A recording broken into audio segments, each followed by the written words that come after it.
Bonjour chers bâtisseurs d'Afrique, aujourd'hui nous retrouvons dans une autre vidéo pour que je vous présente non seulement nos réalisations, également pour que je vous donne certains codes du génie civil, certains codes du BTP. Alors, aujourd'hui je vais vous parler des murs pignons.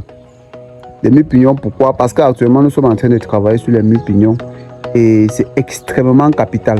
C'est un élément très important au niveau de la toiture lorsqu'on est en train de finaliser l'ouvrage.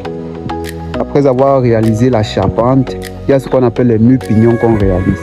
Par contre, ce n'est pas dans tous les cas qu'on doit absolument réaliser la charpente avant de faire les murs pignons.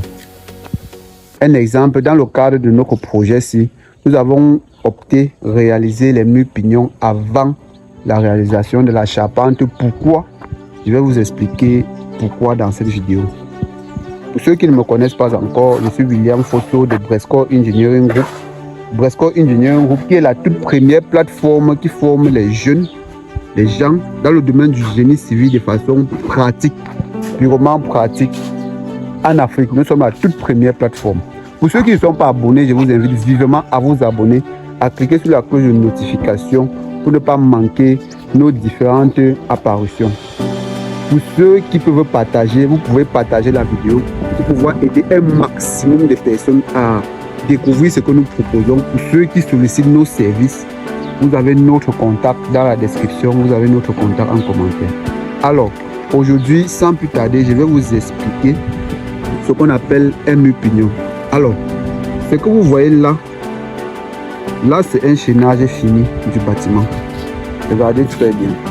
Là, c'est un chaînage fini du bâtiment. Le chaînage est fini. Par contre, les murs que vous voyez là, les 4 assises de maçonnerie que vous voyez là, on appelle ça les murs pignons. Ce sont les murs pignons. Les murs pignons sont les murs qui viennent recouvrir la toiture, les vides laissés par les pentes de la toiture. En effet, c'est ça qu'on appelle les murs pignons. Et c'est ça que nous sommes en train de réaliser actuellement. Et pour pouvoir déterminer la hauteur des murs pignons, on doit connaître le pourcentage de la pente qu'on est en train de réaliser. Maintenant, en ce qui concerne le pourcentage de la pente et tout le reste, on va travailler ça sur le tableau. Lorsque je serai au bureau, on va travailler ça sur le tableau. Je vais vous montrer par calcul. Ce sont des calculs très simples. Mais qu'à cela ne tienne, pour pouvoir déterminer la hauteur du pignon, comme vous voyez là, pour pouvoir déterminer la hauteur du pignon, il faut au préalable connaître la hauteur du poinçon. Il faut au préalable connaître la hauteur du poinçon. Pour connaître la hauteur du poinçon, il faut avoir le pourcentage de pente qu'on veut réaliser dans sa toiture.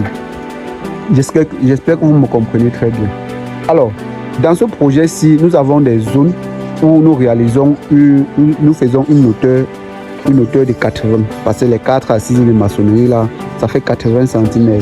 Donc la hauteur de notre poinçon, ça serait 80 cm parce que la toiture vient en une seule pente. Donc ça vient là en descendant comme ça. La toiture vient en une seule pente en descendant là comme ça.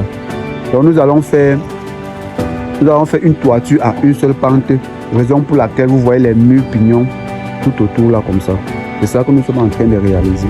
Par contre, vous allez vous rendre compte dans une autre zone qu'il y a, au lieu de 4 assises, nous avons plutôt 3 assises. Nous avons 3 assises et c'est toujours par rapport à la hauteur du poinçon.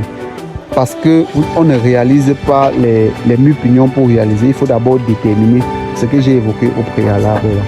Alors, chers bâtisseurs d'Afrique, j'ai souhaité vraiment vous montrer cela pour que vous puissiez comprendre ce que c'est qu'un mur pignon. Si vous avez des questions, posez vos questions en commentaire. Je prendrai le soin de vous répondre. Également, si vous avez des préoccupations ou bien si vous avez besoin de notre contact pour des services, vous pouvez nous contacter. Alors, chers bâtisseurs d'Afrique, on va continuer avec la vidéo.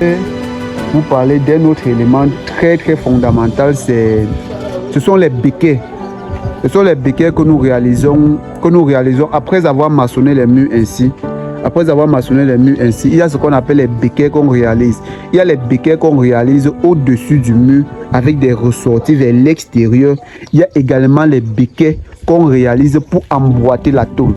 En ce qui concerne les béquets qu'on réalise pour emboîter la tôle ou bien à l'extérieur du mur à titre décoratif, on verra ça dans d'autres vidéos. Si vous n'êtes pas encore abonné, je vous invite vivement à vous abonner, à cliquer sur la cloche parce que la prochaine fois, on va parler de la ferme, on va parler du béquet.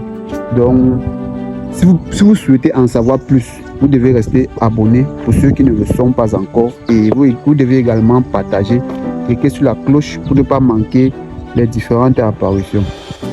Alors, chers bâtisseurs d'Afrique, j'espère que la petite capsule vous a intéressé.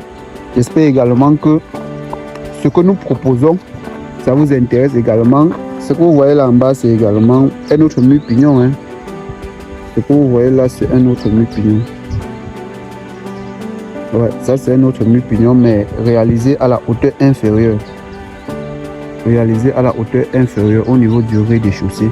Parce que la toiture dans ce projet, c'est à 2 niveaux. Là, vous allez voir, les maçonneries ne sont pas à la même hauteur parce que la hauteur du poinçon, la hauteur de la toiture, ce n'est pas à la même hauteur partout. Donc, ce sont les éléments très importants à prendre en compte et à prendre au sérieux lorsqu'on réalise nos différents projets. Si vous avez des questions, posez vos questions en commentaire et chers bâtisseurs d'Afrique, à votre succès. Merci.